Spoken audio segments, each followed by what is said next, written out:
ప్రస్తుతం మనము smart city కాకినాడలోని Suresh Nagar లో ఉన్న పార్క్ లో ఉన్నాం అన్నమాట. ఈ పార్క్ లో ఇండోర్ స్టేడియం కన్స్ట్రక్ట్ చేశారు. మనం చూసుకోవచ్చు బ్యాక్గ్రౌండ్ లో ఏదైతే కనిపిస్తుందో Shri YS Jaganmohan Reddy convertible indoor stadium.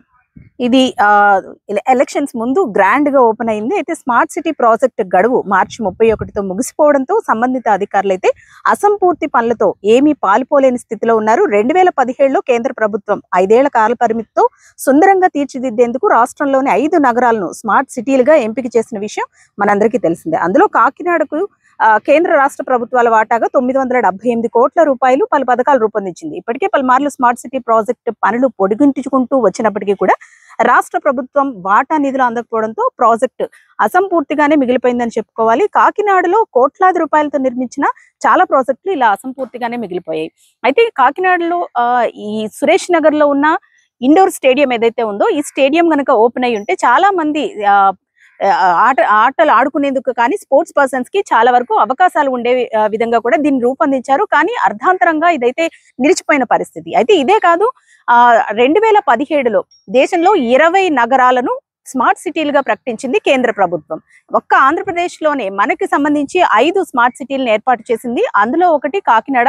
అయితే పోర్ట్ ఆధారిత ప్రాంతంగా అభివృద్ధి చెందుతున్న ప్రాంతంగా కూడా చాలా తొందరగా శరవేగంగా అభివృద్ధి చెందుతుందనే ఉద్దేశంతో కాకినాడ స్మార్ట్ సిటీని ఏర్పాటు చేశారు. అయితే కాకినాడ స్మార్ట్ సిటీ ఏర్పాటు అయినప్పటికీ కూడా ఇన్వెస్టర్స్ నుంచి అంటే ఎంటర్ప్రెన్యూర్స్ ని అట్రాక్ట్ చేసే విధంగా కూడా ఏ ప్రాజెక్టు లేకపోవడం ఒక కారణం. అయితే నిధుల విషయానికి వస్తే గనక కేంద్ర రాష్ట్ర ప్రభుత్వాలు సమన్వయంతో దాదాపు 2000 కోట్ల రూపాయలనైతే కేటాయించడం జరిగింది. అయితే ఈ 2000 కోట్ల రూపాయలని కూడా కుదించుకుంటూ వచ్చి కేవలం 1000 కోట్లకి పరిమితమైంది. అందులో 500 కోట్ల రూపాయలు కేంద్ర ప్రభుత్వం ఇస్తే మిగిలిన 500 కోట్ల రూపాయలు రాష్ట్ర ప్రభుత్వం సమకూర్చుకోవాలి. అయితే కేంద్ర ప్రభుత్వం ఇచ్చిన 500 కోట్లు అయితే కేంద్ర ప్రభుత్వం అయితే 500 కోట్లు ఇచ్చేసింది. కానీ రాష్ట్ర ప్రభుత్వం మాత్రం 178 కోట్ల పెండింగ్ అయితే ఉండిపోయింది. అయితే చాలా ప్రాజెక్టులు ఇలా అర్ధాంతరంగానే మిగిలిపోయాయి.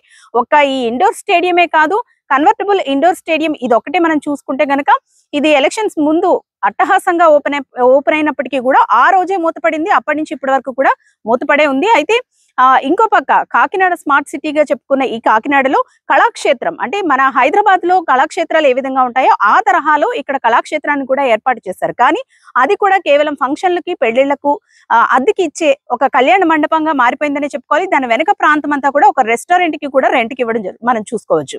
అలాగే ఈ రెండింటితో పాటు Kakinada smart city corporation building కి కూడా దాదాపు 49 కోట్ల రూపాయల వ్యయంతో నిర్మించిన ఆ బిల్డింగ్ కూడా నిరుపయోగంగానే ఉంది. ఇక సీసీ కెమెరాల విషయానికి వస్తే మొత్తం కాకినాడ జిల్లా వ్యాప్తంగా కూడా అన్ని ప్రాంతాలని కాకినాడ స్మార్ట్ సిటీగా ప్రకటించిన నేపథ్యంలో ఇక్కడ ఉన్న సరౌండింగ్స్ అన్ని కూడా సీసీ కెమెరాల నిఘాతో పహారా కాసి ఎక్కడికక్కడ ఎటువంటి విషయాలు జరిగినా సరే ఈజీగా తెలిసిపోయేందుకు దాదాపు 100 సీసీ కెమెరాలను ఏర్పాటు చేసినప్పటికీ కూడా అవి కూడా నిరుపయోగంగా మారిపోయిన పరిస్థితి. ఎక్కడ కూడా మనకి సీసీ కెమెరాలకు సంబంధించి అప్పుడు మనకి ఏర్పాటు చేసినప్పటికీ కూడా ఎక్కడ పనిచేసిన దాఖలాలు అయితే లేవు. ఇప్పుడు మనం చూసుకుంటే గనక స్మార్ట్ సిటీకి కేటాయించిన నిధులు ఏవైతే ఉన్నాయో ఆ నిధులన్నీ దుర్వినియోగం అయ్యాయనే చెప్పుకోవాలి. ఎందుకంటే దాదాపు కేంద్ర ప్రభుత్వం 500 కోట్లు ఇస్తే దాదాపు 362 కోట్లు మన రాష్ట్ర ప్రభుత్వం కేటాయించింది. అయితే ఇవన్నీ కూడా బూడిదలో పోసిన పన్నీరుగానే చెప్పుకోవాలి. ఎందుకంటే ఎటువంటి అభివృద్ధి మనం ఇక్కడ చూసుకోలేదు. అలాగే ఎంటర్ప్రెన్యూర్స్ ని కూడా కాకినాడ స్మార్ట్ సిటీ అట్రాక్ట్ చేయలేకపోయింది. ఇది కూడా ఒక రీజన్ తో ఈ కాకినాడ స్మార్ట్ సిటీ అనేది ఎక్కడ వేసిన గొంగడి అక్కడే అన్నట్లుగా నిలిచిపోయింది. ఇప్పటి వరకు ఖర్చు పెట్టిన ఈ 100 కోట్లన్నీ కూడా బూడిదలో పోసిన పన్నీరుగానే మారిపోయాయి. అయితే ప్రభుత్వం ఇప్పటికైనా చొరవ చూపించాలి. గత ప్రభుత్వాల నిర్లక్ష్యం కూడా మనం ఇక్కడ చూసుకోవచ్చు. ఎందుకంటే గత ప్రభుత్వ హయాంలో ఇవన్నీ అట్టహాసంగా ప్రారంభమైనప్పటికీ కూడా సగంగా అంటే అసంపూర్తిగానే ఉండిపోయాయి.